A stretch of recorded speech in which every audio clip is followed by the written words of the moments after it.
সুনামগঞ্জের শান্তিগঞ্জ বড়মুহা এখন যুক্ত হয়েছে সারা বিশ্বের সাথে। সিলেট বিভাগের প্রত্যন্ত জনপদ সুনামগঞ্জ জেলার শান্তিগঞ্জ উপজেলার বড়মুহা গ্রাম।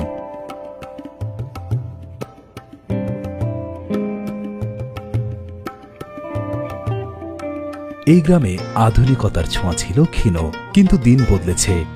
সেই সাথে বড়মুহা আজ দ্রুতগতির স্বাধীন ইন্টারনেটের সাথে যুক্ত হয়ে ছুঁয়ে ফেলেছে পুরো বিশ্ব। তরুণ প্রবীণ সকল বয়সের মানুষের হাতের মুঠোয় এসে পৌঁছেছে দ্রুতগতির এই ইন্টারনেট সেবা। বদলে যাচ্ছে তাদের জীবনযাত্রা। কেবল গ্রাহকরাই নয়, স্বাধীন ওয়াইফাই সেবার কারণে এই গ্রামে তৈরি হয়েছে নতুন কর্মসংস্থানের।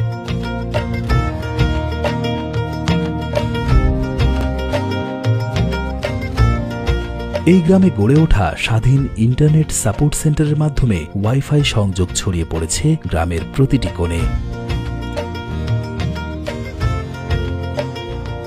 আর সেই সুবাদে গড়ে উঠেছে এক নতুন গ্রামীণ অর্থনৈতিক ভিত্তি।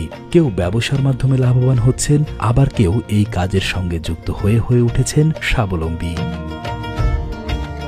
তবে এই সাফল্যের গল্প শুরু হয়েছিল আরো 1 বছর আগে। আমার নাম মোহাম্মদ ইফতেখার মিয়া, গ্রাম বড়মুহা, শান্তিগঞ্জ উপজেলা, দক্ষিণ সুনামগঞ্জ।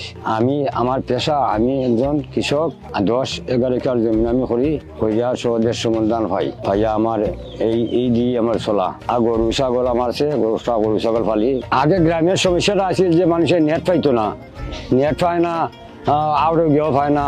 এর বাদে এমবি টেমবি ভর্তি বহু দূরে যাওয়া লাগে, টাকা আনুন লাগে, বই জানুন লাগে।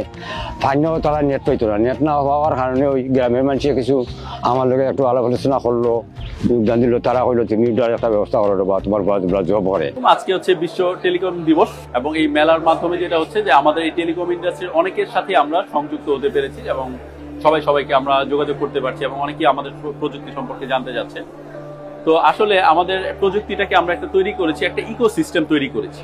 তো এই ইকোসিস্টেমটা তৈরি হচ্ছে একটা গ্রাহকের ইন্টারনেট সে নিতে চায়। প্রথমে ইন্টারনেট নিতে চায় হয়তো তার কথা বলার জন্য। এখন আপনারা সবাই দেখছেন যে হয়তো হোয়াটসঅ্যাপ অথবা ইয়েতে কথা বলছেন। তার পরবর্তীতে চলে আসে যে ই-কমার্স, তারপরে চলে আসে টেলিমেডিসিন, এবং আরো অনেক ধরনের এডুকেশন, নিউজ, অনেক কিছু কিন্তু চলে আসে। আসলে এই জিনিসগুলোকে আমরা প্রান্তিক পর্যায়ে নিয়ে যাওয়ার জন্য আমরা একটা ইকোসিস্টেম তৈরি করেছি। আপনি দেখেন বাংলাদেশে প্রায় ইন্টারনেট 25 বছর হয়ে গেছে, আরো বেশি, প্রায় 30 বছর হয়ে গেছে ইন্টারনেট বাংলাদেশে এসেছে। বাট আমাদের প্রান্তিক পর্যায়ের লোকজন কিন্তু এই সুবিধা এখনো পায় নাই। আমরা রিসেন্টলি সুনামগঞ্জের বড়মুহাতে গিয়েছি, যে এখানে আমরাই প্রথম একটা গ্রাম, একটা ইউনিয়ন যেখানে প্রথম ইন্টারনেট আমরা সার্ভিস করেছি, প্রোভাইড করেছি।